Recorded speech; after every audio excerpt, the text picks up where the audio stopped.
one or two things led to each other, and I got pregnant for the pastor. You're pregnant for your pastor? But the problem now is that, yes, I got pregnant for the pastor. But the main problem now is that my daughter happens to be pregnant for this same pastor.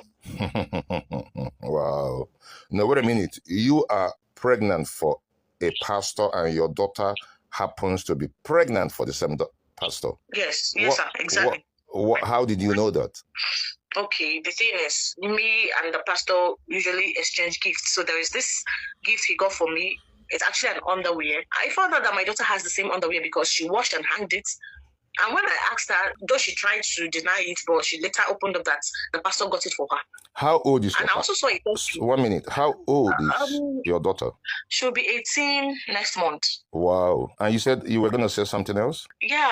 I also saw a test strip in my house. And when I asked her, she opened up to me that she's pregnant. And when I further asked her, that was when she told me that it was